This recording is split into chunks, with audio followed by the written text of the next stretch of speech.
Bob, what prompted you to pursue a career in journalism? Well, I really was going to be a lawyer because my grandfather was a small-town Kansas lawyer. But I got on the campus radio station at the University of Kansas, and that seemed like a lot more fun because I could tell stories about people who weren't just showing up in court. So I kind of backed into it. My grandfather would take me down in front of the law school, and there'd be a big statue out front, and he'd say, "See that statue?" I said, "Yeah." He says, "That's Uncle Jimmy Green. He was the first dean of the law school. I knew him before he was a statue, and you ought to come to work." And I thought, well, no, my life ought to be out amongst the people trying to do investigative reporting on ordinary people, giving them the same kind of approach as you would if you were covering a legislature or a governor or a political campaign. Therefore, when people who are in the viewing audience or reading would say, "I recognize these people because they're full and they're characters and they're people I know," as opposed to good news. Most people who think of the kinds of stories I do think I lump it into the good news category. But I'm not Jerry Falwell. I'm not here to tell you that everything is inspiring and wonderful. But I think if you take a seemingly ordinary person and you ask the second question and you go a little deeper, you start to see a blueprint of how this country was built.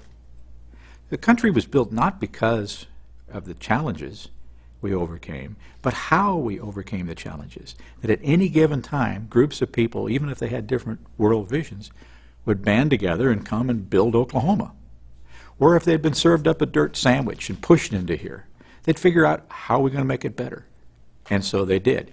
Those are the kinds of people that I thought were the most underreported in our country. And a classic example, the Romans had indoor plumbing, before Jesus. They did. And then a bunch of folks from Asia Minor came in and sacked Rome, and it was 2,000 years before we decided to put toilets back into the house again because we forgot to ask all the intervening generations, well, how did you do it? See? Well, I think this country was built by a lot of people who were too busy to tweet and didn't have a blog. And so if you're spending all your time talking to the Kardashians and not looking in the backyard to your uncle or aunt or great-grandmother and say, well, when you had tough times in the Great Depression, and when everybody else was leaving, how come you stayed in Oklahoma? Not just how come you stayed, but how were you able to stay? What did you do? Because I think those lessons are the ones that help us solve the challenges we still face today. You grew up in the Midwest. You had polio as a child. How did your childhood influence your approach? When I was a little boy, on my second birthday, my parents came in to wish me happy birthday, and I couldn't get out of bed. And I had polio. It was very common. It was kind of the AIDS of the 1940s. But I had a doctor who told me, he gave me a little book of The Little Engine That Could. And he said, in this instance, this disease, if you come and do the things that your mom and dad tell you to do, and you keep practicing, even though my left leg was 1.5 inches shorter than my right, he said, you're going to lead a normal life. In fact, you'll lead a happy life. So a lot of people in my generation, the last generation that had polio, it became overachievers because we kind of took that to heart. And I was thinking about that, and I wrote about it in the book about how, 30 years later, I was climbing on the outside of the Statue of Liberty with the official photographer as they were restoring the statue. I mean, I'm talking about a ladder on the outside, and the big toe is 12 stories up. So we were 12 stories on an outside ladder and then crawled onto a big toe, which is as big as your table here. And it was all kind of old copper that was rotting and stuff like that. And we watched the sun come up. And I thought, from the kid who had polio to the guy who's climbing the Statue of Liberty and getting paid to do it with interesting people, that's a huge span. But let me give you an example. My dad, when I graduated from college, he took me out for coffee on that day in the morning, and he said, I never went to college. And I said, I knew that. A lot of people in that generation didn't. But my dad told me something that morning. He said, I was an indentured servant to a farmer at age 10. Really? Because we grew up in a middle-class neighborhood in St. Louis. And I said, what was, he said, well, my dad died, and my mom was left with 3 kids. And in those days, if you didn't have a lot of relatives around, they would send the oldest boy out to a farm and the farmer would provide room and board, and whatever money he made would go back to Mom to help raise the younger kids. And he said, so I worked there for a year, and my aunt and uncle came out, and he was a cop in St. Louis, and they buggy whipped the farmer. As I found out later, he was steaming open the letters they were sending and taking the dollar bills out. Oh, my. Right? He says, so they took me back to St. Louis. My step-up job was as a janitor in an auto body plant where they still made wooden auto bodies. And he says, everybody on the line spoke Italian or German, not English, and I'm an 11-year-old boy. Then I got a job as a janitor in an optical store. And the man who owned the optical store said, Bill, you ought to go to night school. I went 26 years to night school, got an honorary master's in ophthalmics, and when you got polio, I decided I better start my own optical company. And he says, I got on a train to Kansas City, found a cutting stone, didn't have enough money to spend the night, so I sat on a bench in the Kansas City Union Station, went back to St. Louis, started Dotson Optical. And I had a buddy who was a partner, and that Christmas he ran away with all the money, and I had to start again. He'd never told me this story. I always thought, we live in a block with school teachers and, cops, and, we're middle class. My dad had a two-person optical store. I thought we were always kind of comfortable middle class. And yet here was this classic story and how he became what he became and gave me the opportunity to go to college, and the next generation would be better. Isn't that not a classic American story? It's a great story. But it's in your backyard. And I always contended if you look deep enough into your own family, your own neighborhood, that you're going to find the same stories. You'll find the stories. You graduated from Kansas, Syracuse. First job was in Oklahoma City at WKY-TV Yep. as Director of Special Projects. And your first or biggest project was Through the Looking Glass Darkly. You won a National Emmy Award for that. What drew you to that project? What drew you to Through the Looking Glass Darkly? It was something I didn't know. I think most people in our business got in it because they're curious. And you got to remember the time. It was early 70s. African American history, which is what this show was all about, was not widely reported except in terms of civil rights, whatever was the political movement of the day. And no one talked about how or why people got to Oklahoma or what they did. So we hit upon this idea. In those days, every local station, hard to believe, they all had documentary units, and they did these in-depth things, kind of like what you all do on OETA now. But every local station, even the commercial stations, did that. So at first they said, well, why don't you do a swivel chair talk show on Sunday morning with a bunch of African-American preachers, and that'll settle what we need to do. And I said, oh, maybe there's more to it than that. And I was really very fortunate because I looked up in a little crawl space above the newsroom, and there were all these spools of old film by an early day Pathé newsreel photographer here in Oklahoma named Benny Kent, who worked from the early 1900s until his death in the 1940s. And whatever he couldn't sell to New York City, he was curious enough to shoot anyway. And then he stored it and saved it. And that's what we ended up with at Channel 4. But consequently, you have women's history, with women doing something besides just walking around in bathing suits, which is basically what they shot in the 1920s. And you had African-American history. Well, Oklahoma had 28 all-black towns. I didn't know that. They came west with a lot of the Native American tribes from the East Coast because they'd intermarried. They'd run off from the plantations, intermarried. And by the time they got to Oklahoma, there were black mayors and marshals and Indian chiefs, and, just like America is today. But we didn't know that. So I set off with all this old Benny Kent footage, and I would go to, churches on Sunday, and I'd say, did anybody know any of the, well, the average age of the people who ended up in the documentary was 94. And they were all articulate, because we went through thousands of folks till we got the people we wanted, kind of like a Ken Burns documentary today. But the thing was, they talked about all the human things, as opposed to just what was political at the time. And people got so caught up in the characters and the people telling the story, which is essentially the story of Oklahoma, that they didn't stop to think that they were watching a story about African Americans that they couldn't relate to at that point, the majority population. So they got sucked into it. It ended up running again about a week later, sponsored by OG&E, and beat out all the network stuff. And that's how I got my job at the network. And I've only really had two jobs, Channel 4 and NBC, totally. And now, all of those stories, every one of them is down at the University of Oklahoma, 14,000 days worth of stories without a period of time where you couldn't get a hold of them, because I always worked for the same people. And I thought I owed it to the next generation to be able to say, okay, if you want to know what was going on in Gotebo in 1973, go down there and look. It's there. Somebody's done it. We've probably done a story on it. Because I did 19 specials between 1969 and 1975 when I left. And so that's why I put my archive down at the University of Oklahoma, even though I didn't go there. Because, the Gaylord family was building the new journalism school, and so they were able to. I kept all this in my garage and then in 3 warehouses. And when we finally moved to New York City and there was no place to put it, my wife said, it's either you get rid of this stuff, and some folks here in Oklahoma said, we'll take it.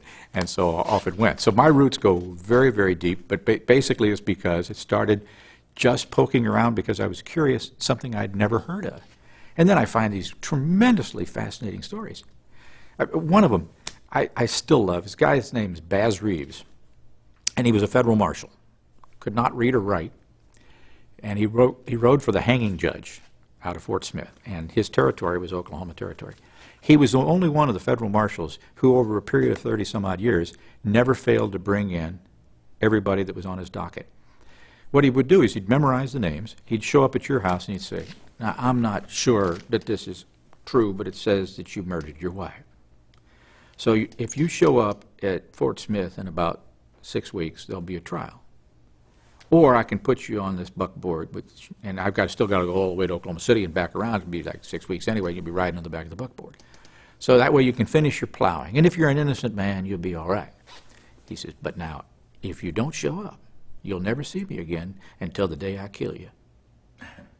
Now, Baz Reeves never fired or killed anybody, but he always used his, he'd get outlaws by trading his clothes for a bum's clothes and then showing up at a poker game and pouring all the liquor that he did down in his boot, wait till these guys get drunk and then just take him in.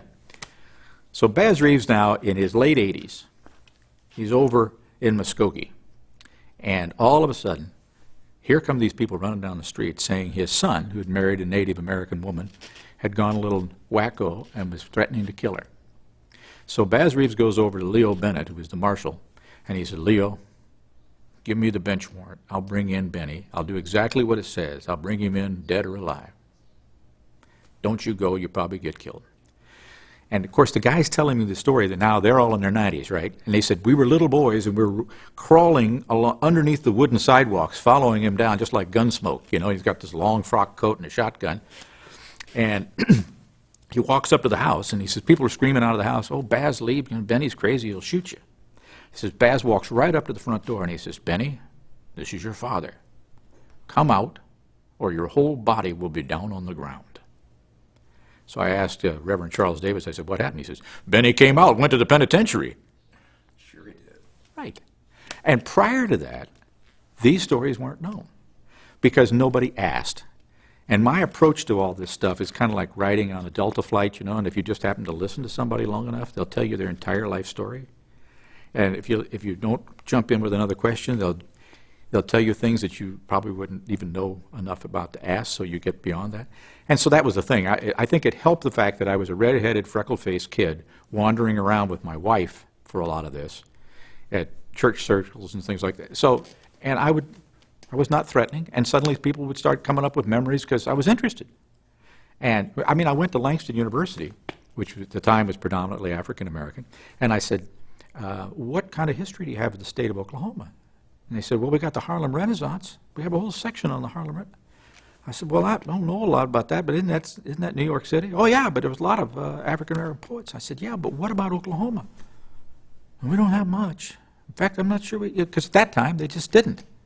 And so to be able to open that door and look in and let these voices come out and realize that these people all have a room at the table, which we, of course, now take for granted, but in the early 70s, we didn't. And everyone lived in their own little neighborhoods and didn't really talk amongst themselves, If you came in from Kansas, you didn't talk to the guys who came in from Texas. And Maybe you worked with them, but you didn't go to church with them. And now, you know, so we're in a whole different era. But in those days, it was so fun to find the circles of the connection. You started in Oklahoma City at WKY-TV. After you left Oklahoma City, you went to Cleveland, Dallas, Atlanta, New York, eventually the Today Show. But really your career took you to a life on the road. That's right. I just passed 4 million actual miles in this country in the last 40 years. And I've been in more hotel rooms than the Gideon Bible. At least 6 weeks of stories in every state in the Union. Because I think mostly these days, we, in the communications business, only reflect the media mirror, which is celebrity and power. And you see it all the time. But I always thought if you look in the shadows, if you open that mirror, look in the shadows, you're going to find the people who created the mirror, who built the town, who overcame the Dust Bowl, who made sure that their kids went to college, like my dad. And I thought that if reporting the story of us would be worth traveling the country. And in fact, it turned out to be such a lovely life because I'm not trying to downgrade the fact that it's work, because it is a lot of work, and to pull out the kind of information that you want takes a lot of work. But on the other hand, I mean, let's face it, I travel on NBC's nickel. I go putz around till I find somebody I like, and then I tell their story. And then I come home and I, you know, go to dinner and tell all my friends. I mean, that's a great job. And every time I get tired, as we all do in our work, right, I think, well, I'm not selling shoes. You know, I could be selling shoes. And that's just not me. A lot of people ask me what my favorite story is, and I always come to the same conclusion. It's the next one. What's the difference between reporting and storytelling? Well, reporting is to try to get the facts and lay them out and let the audience figure that out. Storytelling is what your parents did, you know, when they put the blanket up around you. And you appreciated the person telling the story to you because you loved the way your mom told it, or you loved the way your dad would end the story. And they knew how to captivate you. And that's what a real storyteller does. And that has not changed since the cave age, you know, when somebody would go down to the valley and kill a dinosaur and come back and say, you should have seen what I saw today. And they would weave this great story. I grew up with a grandfather who lived in a small town and was a court reporter for his uncle, who was literally a horseback riding judge. And he would tell me stories. I was 8 years old, we'd be after dinner, we'd be on the glider, you know, out on the front porch. And he would never tell you stories like, well, I joined the Oklahoma National Guard, and then we moved to Maple Drive, and I was vice president of the Kiwanis Club. He would start off like, did I ever tell you about my honeymoon? I'm 8, you know. No, Grandpa. And he goes, let me tell you about it. He said, I went to Salt Lake City. And even at 8, I knew to ask, well, why? And he said, well, I got a free ticket on the train. I'd done some work for the Union Pacific. They gave me a ticket. He says, you know, your grandma and I, we were in the dining car, and a guy, the conductor, comes up and said, are you Paul Bailey? And I said, yeah. He says, well, I'm your oldest brother, who had been missing from the family for 20 years. My grandfather was born in 1885. So if he's the youngest of 10 brothers and sisters, that means that all these other guys went west after the Civil War to find their future, right? And some of them, because they didn't have telephones and stuff like that, just stopped writing letters. This guy had disappeared, literally, probably 20 years older than my dad, or my grandfather. And my grandfather said, well, what happened to you? And he says, well, I got to Minnesota and wanted to get a job on the Great Northern Railroad, but everybody who was getting jobs had Norwegian or Swedish surnames, because that was the principal ethnic group. He says, so I changed my name from Bailey to Baileyson. By God, I got on the railroad. And he says, my step-up job was with the Union Pacific, and then I thought, well, your last name's Bailey. I wonder if you're my little kid brother. I have a penny postcard that my grandparents sent back to their mother in Ohio, and it showed my grandfather and grandmother floating on their backs in the Great Salt Lake, and she's got like a hat and the long, skinny swimsuits, and there's the brother floating. Probably took a couple days off from the railroad. Big red circle around the brother. The back of the card, all it says is, Ma, we found Vance. More later. So You know, if you're 8 years old and your grandpa's telling you stories like that, more later, well, the book, that's my more later. You know, it's weaving a tale. And also, when I tried to, I didn't want to just regurgitate all the stories that I'd done, because how do you do that? But I realized that after 40 years of telling these kinds of stories, that behind the story on the surface, beneath it, were always kind of a blueprint of how and why things happen. Like, for instance, there's a photographer out in western Washington State who was responsible for our most recent national park, the Lewis and Clark National Park. And all of his friends called up in a cold sweat one day and said, you know, they're having the unveiling of this park, and they didn't invite my friend. And he's the guy that got it all done. So I called him, and he says, oh, that's by design. What do you mean? He says, well, I realize that everything that gets done in this world needs power and money. And he says, I have neither. He says, but power and money, their conceit is that they did it. You know, it was the governor that got this through. The people who live or die to be, you know, in the Daily Oklahoman, they want their face on there. And if the person who actually did it stands next to them, they back away before that even happens, because the conceit is that power and money made it happen, when in fact it was all the people behind the celebrity mirror that made it happen. He said, realizing that, I decided I'd do exactly what I did when I taught my daughter how to ride a bike. When I got power and money on the side of the, you know, the training wheels on the bike, and she starts wobbling off across the church parking lot, I didn't run alongside and tell all the neighbors, hey, look what Dad did. He taught her how to ride the bike. It's all me, you know. I would stand in the shadows and applaud, and the kid would ride the bike all the way. And he says, so that's how I got the national park done. He says, you can do anything as long as you don't care who gets the credit. So, okay, on the surface, what I did for the Today Show was go out and do, here's this guy, this ordinary guy, and he figured out this about Lewis and Clark he didn't know, and this, and then the end result was this wonderful park. But the book is not about that. The book is about the blueprint. And you can use that for the PTA, you can use that for the Kiwanis Club, or anything you do. The fact that you attract power and money is you step back.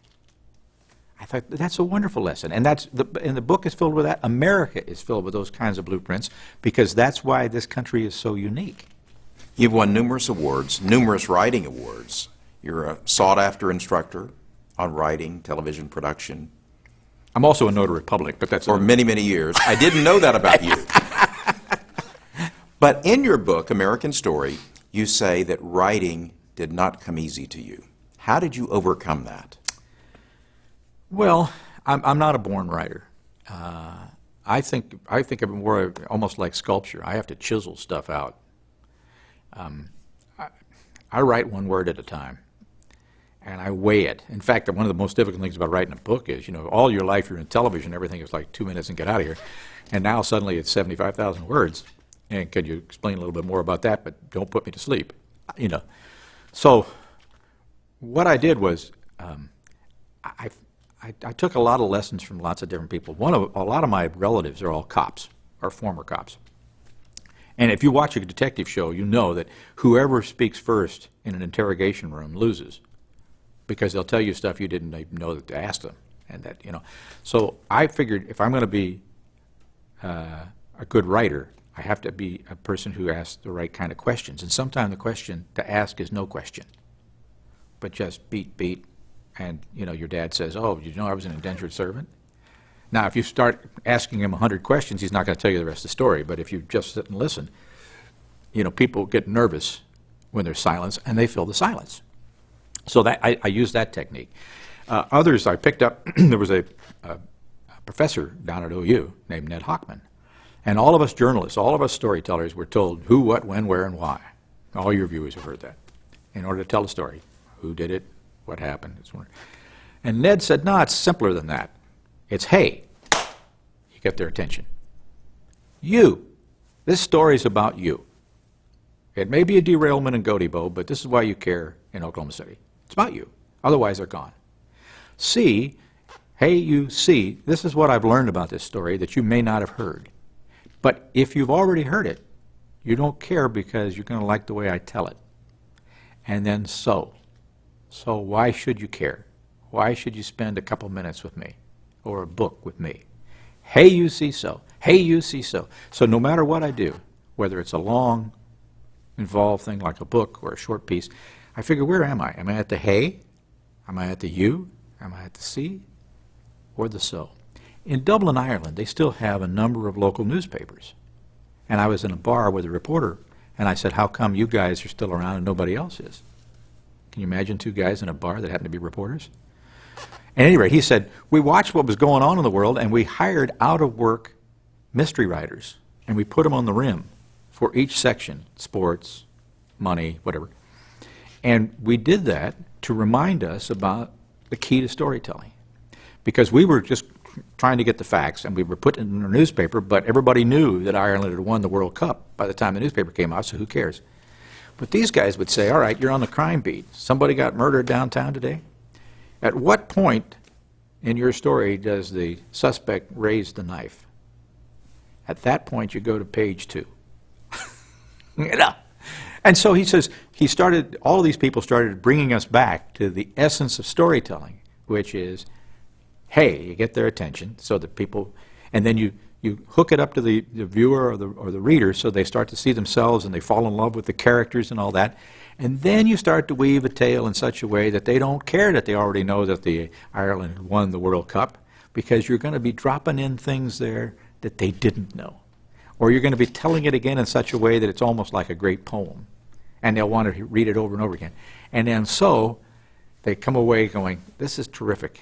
I love this. You watch a lot of local reporters today, and sometimes they just end with a sound bite. Somebody says something, and then the reporter tacks their name on the end of it.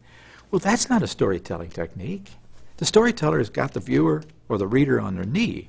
And at the end, even if you can't top that wonderful piece that somebody said, you must react to it so that you are the surrogate for the audience, so they react to it, because they want to have a chance to go, huh, you know what I mean? Or, and every good story is about emotion. If I always look back on everything that I've found as digging out these stories, like digging out gold nuggets. I mean, they're tough to get. Once you get them, then you say, all right, where's the lump in the throat? What made me happy? What made me sad? What made me angry? And then you highlight the emotions all the way through. You know, you don't make it an emotional piece, but you have to touch that, why do I care? And you care because of the way you're dealing with these people. When I was a kid, I thought traveling the country would be all about geography. You know, I'm checking stuff off. Hey, I've been to Alaska, I've been here, you know. And the more I realize it now when I look back, it's not the geography, it's the people. So if I've been to Duncan, Oklahoma, I don't remember whether or not there was a restaurant in that town, but I do remember the person I met there. You see what I mean? And if you go to Duncan and you meet an interesting person, the rest of your life, Duncan's the most interesting place you've ever been. But if you go to Tulsa and it's a rainy day, and it's the only time you ever go to Tulsa, the rest of your life you tell your friends, don't go to Tulsa, it's kind of gray. But it wasn't anything about the geography, it was the people you met. Did you have a good time? Did you hear a good story? You know, I knew my daughter was getting older when she got into the film business. Her mom was in rock and roll radio at WKY, and of course I was my whole life in TV. And I said, why did you get into the same business? And she said, well, you know, when I would go to my friends' houses, everybody around the table at Sunday dinner, if there were teachers, everybody around the table were teachers, and they're talking shop. Doctors, talking shop. And she says, around our table, the only thing people had in common was they loved to tell a good story. And she said, I figured if I had to work hard all my life, wouldn't I want to surround myself with people who were not exactly like me, but had a good story? And so that's how I got started with the Looking Glass. You know, a white kid with red and freckles wandering around Oklahoma asking a bunch of African Americans who'd never been asked about their history. It's just because I'm curious. And that's what I love to spend my life doing. How do you find the people, and what makes a Bob Dotson story? Well, I get about 600 story ideas a month, you know, because now with, you know, web pages and stuff like that. But most of them start out with, I like sailboats. You ought to do a story on sailboats. And I'd always write back, yeah, you got one? No, well, you know, because they like sailboats. They think, you know. But to me, the story, well, I'll give you a case in point. The one that was on just last week, I must get maybe 40 ideas a year about doing a story on a beloved teacher. And my question always is, well, how is the difference between your beloved teacher and the one in Biloxi? And I finally got somebody who gave me a great answer with that. It was a woman in New Bern, South Carolina, which is a town completely surrounded by water. And so she decided she would start teaching kids how to swim who would not normally get a chance to learn because she thought it was very important. She had not swum herself until she was 32. Then she gets MS. She never lets the kids see her in a wheelchair. And when she's in the water, she looks like everybody else, but she's fighting MS the whole time. And she's got kids with Down syndrome. She's got all kinds of kids. And she tells them all, she says, I'm not going to take you all individually and teach you according to your disabilities. I'm going to teach you how to do it right. And it may take you longer, but once you learn how to do it right, you'll float. Well, what happens is some of these kids ended up blossoming because it was fun for them. They learned how to do it right. And one girl that we met, she won 78 national and international titles. And some, including against, from her high school, against other ordinary swimmers, even though she had Down syndrome. One layer of the story, the fact that here's a school swimming teacher who didn't swim, then she swims, then she gets MS. She marries a guy when she's 18 that she met when she was 16. They've had this long life together. And just about the summer they're all going to retire. He gets prostate cancer. He's dying. So she's taking care of him and never letting the community know that he's sick because she's not that kind of person, and still doing all of her swimming. And she's about 4,000 kids have gone through this. So they'd go off to radiation. Of course, the word got around, and they'd come back, and the lawn was mowed. And they'd come in the kitchen, and there was food out there, anonymously. Coming back to that theme, nobody knows what you can do if you don't care who gets it. And it was all of her former students. I did the story. 2 days later, the guy dies. So what starts off with this wonderful, lovely thing about a teacher who inspired you goes the whole arc of life. And so the person that you thought should have been taken care of all those years ends up taking care of the strong person who ends up passing away, who reunites the community. And I'm thinking, is that not the story of America? All in that one little arc of a story? And I think a story needs to go from A to B to C to D. It's got to have a beginning, middle, and ending. And so much of what we see on television today is like, here's the headline, boom, now we move on. Or Twitter, here's what we need to know, the Syrians are now doing such and such, and we move on and scroll along. And it's just a series of headlines. But if you don't know what condition the bridge is in, how do you know whether when you drive it over it's not going to fall down? And that's what these people all offer. You're not just telling the obvious story. What is the creative process involved in one of your stories, from the time you select a subject, a story that you want to pursue, until we see the 4 minutes on the Today Show? Well, I'll give you an example, the one that hasn't aired yet. There's about 150,000 people who come out of prison every year. And they can't get jobs anymore.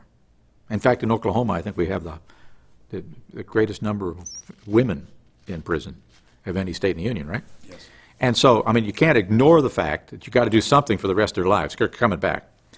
So here was this woman, lifelong civil servant, the kind of thing that you would all make fun of, just do these programs and stuff. But she was sitting there watching what the corrections department did and trying to teach everybody, and it just, you taught it and it took, but they couldn't get a job, or you taught them and it didn't take because they were academically challenged. So she said, why don't I just start a company that would hire only ex-cons and would only hire them for 18 months and help them find the next job? But they would already have something, So then she goes to a neighborhood in Chicago where 8 out of 10 of the men have been to prison.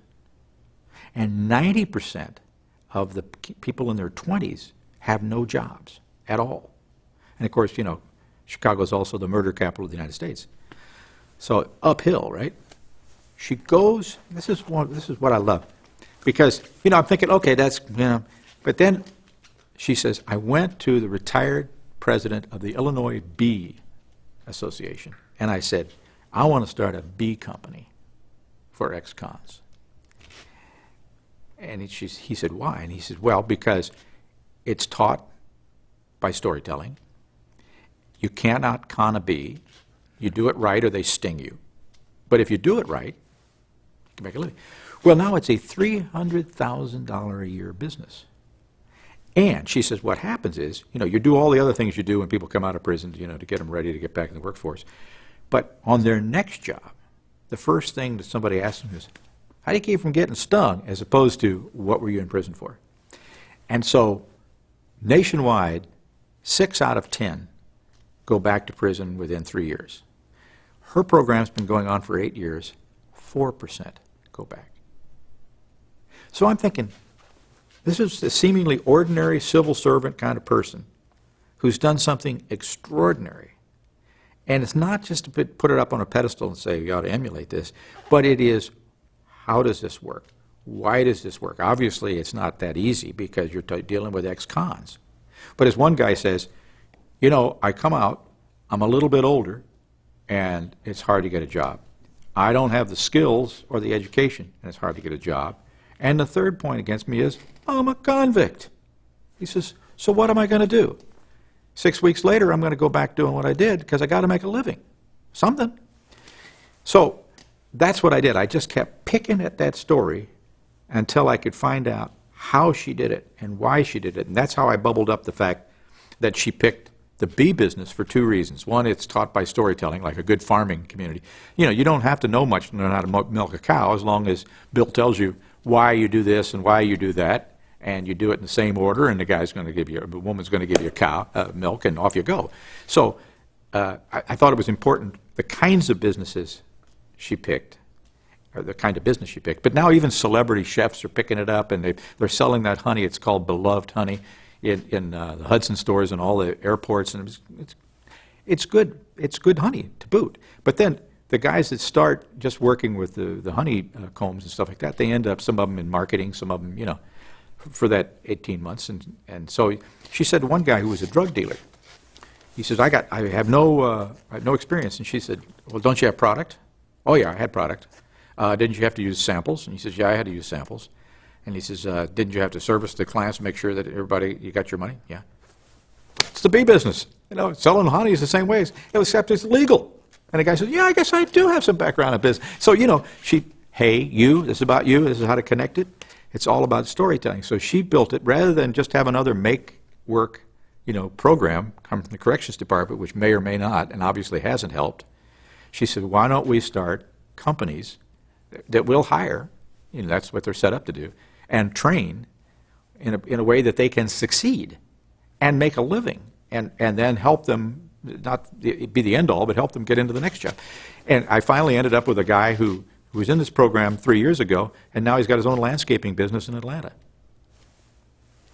How long does it typically take you and your team to produce a story?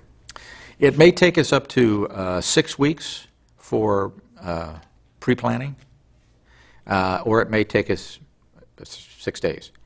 The bee story, for instance, we had to wait till the bees started doing their thing. But so we lined that all up, and I'll be working on one in the field while we're editing one, while we're researching it, and because things are expensive, mostly it's like good photography. It starts up here in your head, and you do all of this like anybody else, either on a computer or a telephone, and you ask those questions before you go out and the meter's running, so that when you get out there, you know, you can be very efficient in pulling together what you wanted and you need to do.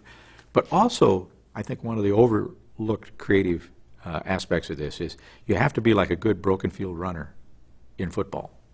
If you planned to go through, you know, right of center, and suddenly there's no way to go through, where a lot of stories fall apart is you keep trying to go against the wall, and the wall's not going to break. So instead of going around, and I think that's part of it too, is that you get out there, and certain things work better than others, and then when you go back to put it together, you say, well, you know, where's the lump in the throat? What was the most important? I mean, and so I don't write the story and have everybody post pictures to it.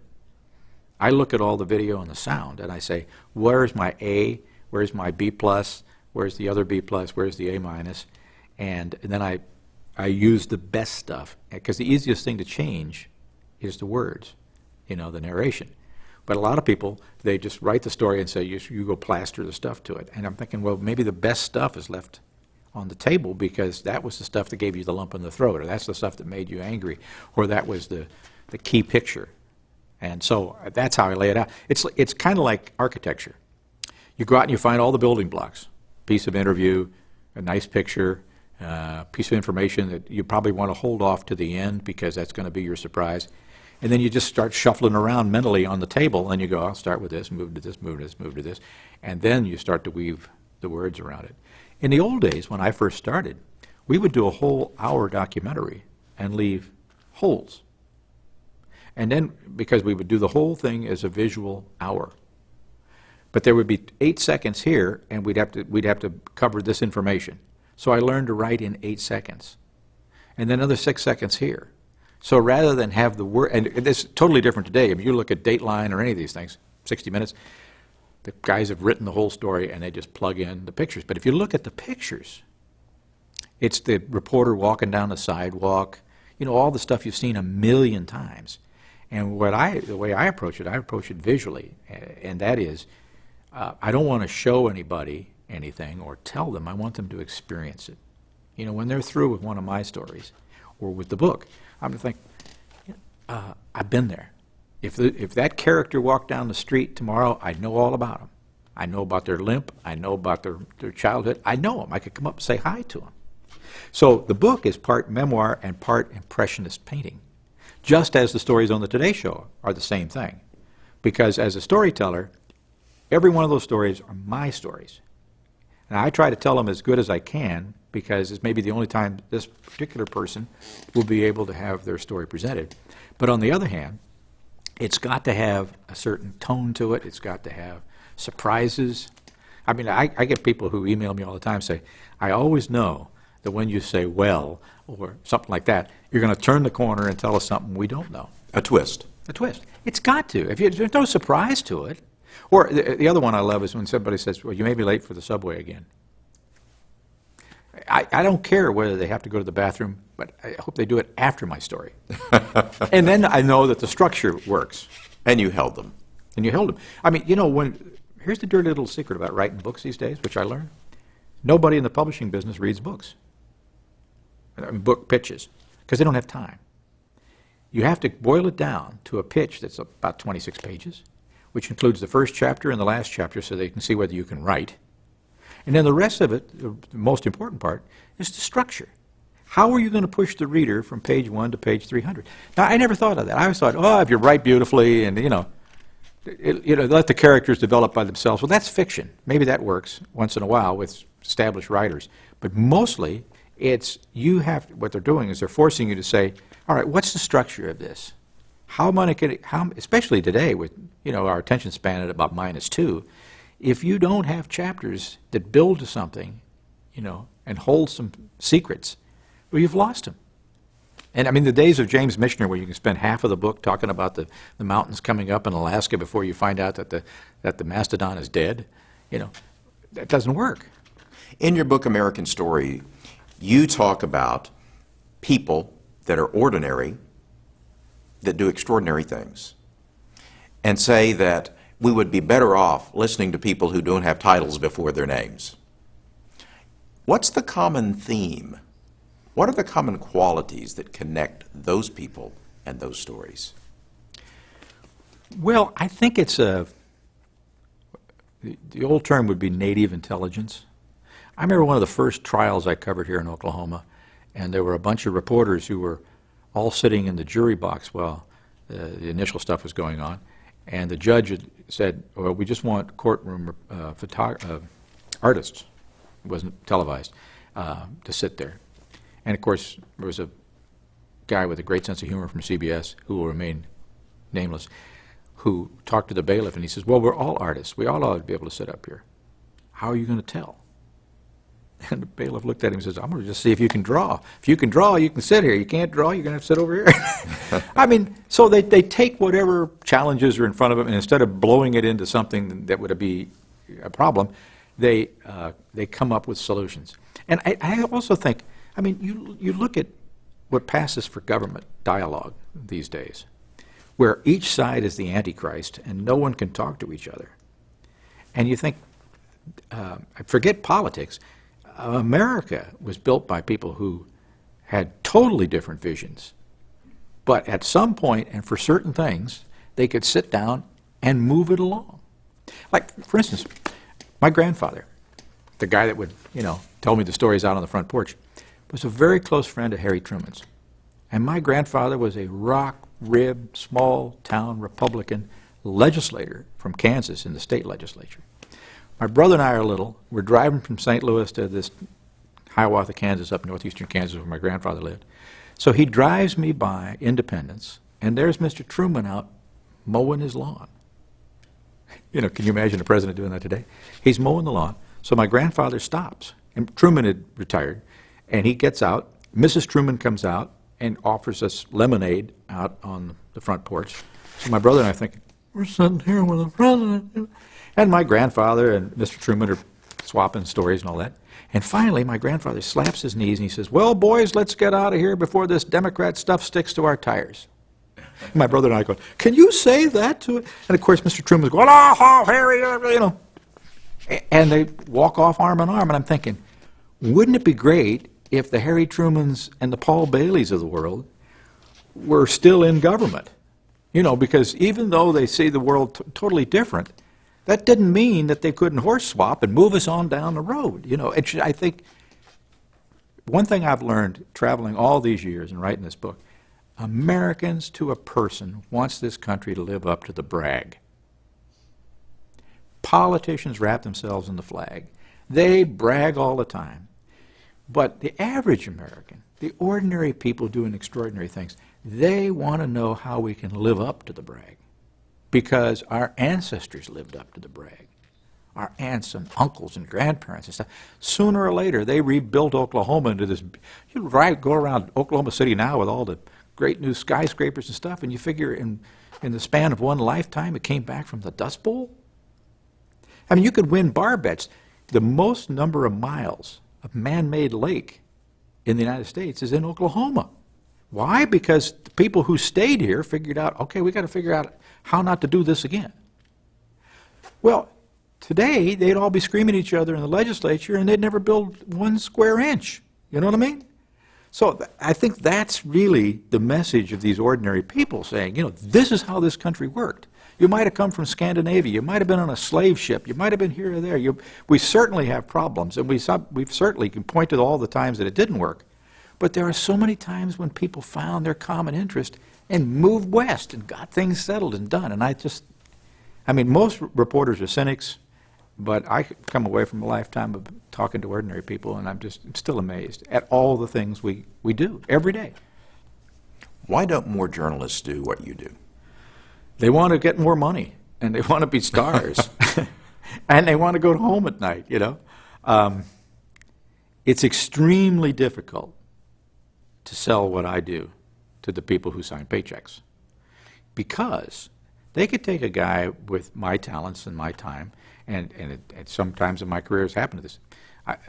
I've had months where I've done 50 or 60 stories, and I don't mean live shots. I mean 50 or 60 stories. So instead of doing that, you want to send this guy out for a week and a half to do 1 story? So the economics of it have changed so much in terms of how things are done. The only reason I'm still around, and it isn't my talent, and I'm not being falsely modest, is that I've figured out a way to talk to people who sign paychecks and point out the value that they get. The Today Show gets maybe 5 to 6 million people who watch the program either live or delayed. But then the stories now live, you know, on the internet, today.com or NBC.com. And in the past year, I had 3 stories that over the next 6 months had between 20 and 40 million views and it wasn't just somebody clicking through. They have to sit through a 20-second commercial prior to the story. So when I go back to the people who sign paychecks, I say, all right, yeah, I could go do 100 stories for you, all of which would look like everybody else's story, and nobody could remember what's trending Tuesday, what was trending yesterday. I mean, that's pretty much what we deal with these days. But if I have people who are still watching these stories as if they were on yesterday and watching your commercials, then maybe you probably ought to pay for that plane ticket to go to Hawaii so that I can do this story about the folks over there. And so I think that's the reason why it's still around. But for the average person coming along with no track record like mine, it's extremely difficult. However, I'm optimistic because I think now, because we've got this virtual electronic shelf, that if your storytelling is good enough and you found the right story, kind of like buying a house. It's like real estate. If you find the right neighborhood, it sells itself. So if you can find the right story, it can live in an electronic environment where they can get their money back in a little profit, and you can go on and enjoy your life. You know, everybody my age always tells people the golden age was 2 weeks before you started, and nothing is ever going to be the same, and you're never going to have a good time. And then somehow it is. So I just think it's the way you just try to figure out how to merchandise it. And if you can do that, you know, you'll be around. How would you write the American Story of Bob Dotson? Oh boy. One of the most difficult things I did in writing the book was to put me in it. Because you look up in the dictionary, old school, it says Bob Dotson. And my very first boss, Ernie Schultz, here in Oklahoma City, said, you'll be okay if you just remember you're not the story. Which, of course, today would mean you'd be unemployed in broadcasting, because it's all about shtick. You know, you have to be good at being the presenter. So it was very, very difficult to tell that story.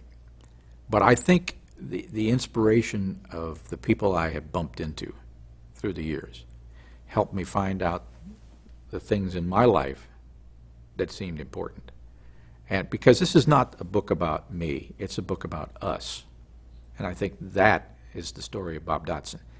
If you want to know about my life, you have to look at your own lives, because I've been basically just a chronicler of all the people who have amazed me. And I started looking far afield. I mean, you figure a white kid from St. Louis looking at African-American history in Oklahoma, that's pretty far afield.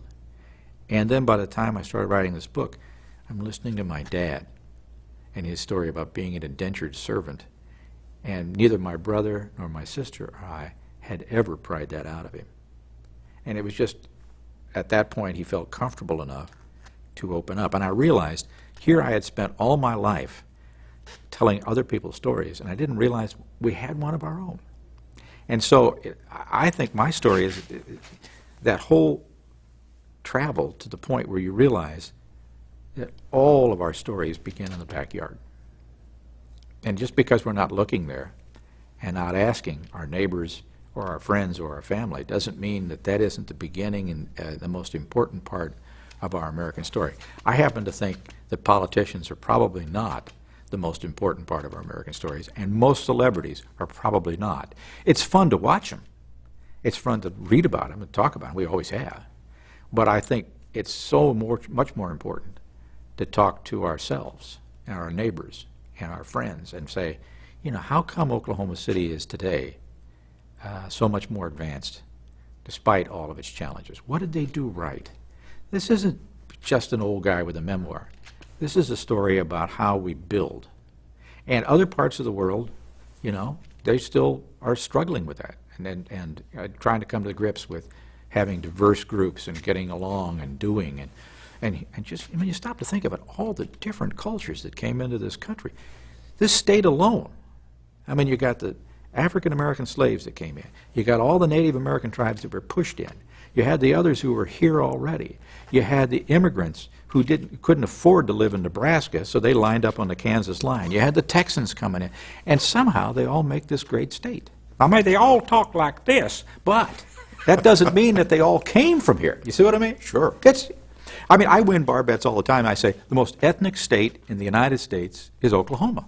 And they go, oh. I said, no. When you start adding up all the different cultures that came here, you know. I mean, I had a friend out in western Oklahoma who started a little theater group. And everybody at those days, in the late 60s, always did Oklahoma. So he figures he's going to do Fiddler on the Roof. But all of his neighbors are Cheyenne and Arapaho. So instead of trying to figure out a Yiddish accent, he just kind of changed it a little bit. Instead of Fiddler on the Roof, it was Flautist by the Teepee. And, you know, instead of the Russian Cossacks, it was Custer. You know, he was always in the background somewhere, right? And, you know, and the Yenta, who was coming out to get all the kid to find you a wife, which is part of it. Well, she was this great big old woman. She goes, come here, tell you rats now. Come on over here. And, of course, initially everybody were roaring because it was an Oklahoma take on it. And then suddenly we got into it because we thought, it's the same damn story. It's the story of us. I mean, you got the Jews from the steppes of Russia, which is the high plains, hello, and you got the Native Americans, high plains, you got the Cossacks, you got Custer. It's the same story. And so suddenly we got caught up in the characters, which are wonderful characters, and it was a lovely night. And because this guy was kind of thinking out of the box, he said, everybody's done Oklahoma, let me try something different. And I think, is that such a metaphor for this state? Whatever it was, somebody kind of tossed it around the box and came up with something that was kind of fun. Obviously, you like what you do. It's been a great life. What's next? Boy, I keep thinking about that because I figure they're going to push me one of these days. Just take that salary and, it's like if you learn how to play the ukulele and you get paid for it for 50 years and then suddenly they stop paying you, aren't you going to still play the ukulele? I figured once a storyteller, you're always going to be a storyteller. I think I'm just going to be a very boring old guy because you just, and then suddenly there's another story. I just can't see not telling stories, and I think the real curiosity is how those stories are going to be delivered and how they're going to be consumed. And I think that'll keep me awake for the next 20, 30 years. I mean, my role model is my mother-in-law, who lives in Edmond, Doris Puckett, 95 years old, has her own Facebook page. You can friend her. She read 44 ebooks this year, and she has her own DVR so she can have her Cowboy Saturday movies. And so she doesn't care that all the world has changed electronically and all that kind of stuff. She still wants, she says, if I'm going to see my great-grandkids, I got to be on Facebook. So she's still connected, you know what I mean? And I think that that's going to be the fun part for an old storyteller like me. If they deliver it on the backs of milk cartons, I don't care. I just want to sit and know how they do it. In our business, people are constantly saying, and probably in the general world, if everything keeps changing, how do you know how to keep up with it? I don't care about that. If it's changing, that's part of the curiosity of life, how you can fit your storytelling techniques to the new stuff. When people see your stories, when they read your book, what do you want them to take away? I want them to see a little bit of themselves. I think that you relate to a story to the degree in which you see yourself in it. And when my daughter was young and going along and moved to New York City, I said, every block you go to, there's 167 countries represented on one island. We think if we got 4 ethnic groups anyplace else in the world, 180. I said, but what you're going to find, if you keep your eye out for good people in every neighborhood, they will open up and tell you about how they live their lives and what's important to them. And you're going to find out, you're going to start thinking how different we are. And then you're going to start to see how we're alike. And I said, that's the greatest lesson you can get. And you won't be as afraid of the world anymore. And she's taken that to heart. And I start to think back, I think that's pretty much been my approach all along, is that to try to find out what we have in common. Because I think America, maybe the world, but certainly America, has moved forward in great leaps because people, one way or the other, found out what they have in common. I wrote the other day in a cab, yellow cab in New York City, owned by 2 guys. One's a Palestinian and the other's a Jew from Israel. And they both came here, and the thing they had in common is they wanted better lives for their families. So they put aside their distrust of each other, found out they were both pretty good business people. They got a medallion because it's very expensive to get the license to drive the cab, pooled their money, and now the guy was telling me about how his kid's going to college next year, and I'm thinking, okay, you want to find out how to solve some of the seemingly intractable problems? Look in your neighborhood. Palestinian from Palestine and a Jewish guy from Israel. They're 40s, and they'd been, partners for 15 years. Now, they will tell you, oh, well, it's just because, because it's just they're personal, but the rest of the people I don't like. That's what they first started out, but then they realized lots of them have things in common. And one thing about New York City is it's the same way as people who came to Oklahoma initially. They came there to jumpstart a better life real fast. And so to set aside the stuff that you thought was a big problem when you were 17, not so big a problem when you find out what you have in common. And people want their kids to be safe, and they want them to go to school, and they want to have happy lives. And so what if you grew up a Hatfield and you're a McCoy? You know, there's ways of doing it. And that's the story of America, and that's the story of us. Bob Dotson, thank you for going on the record.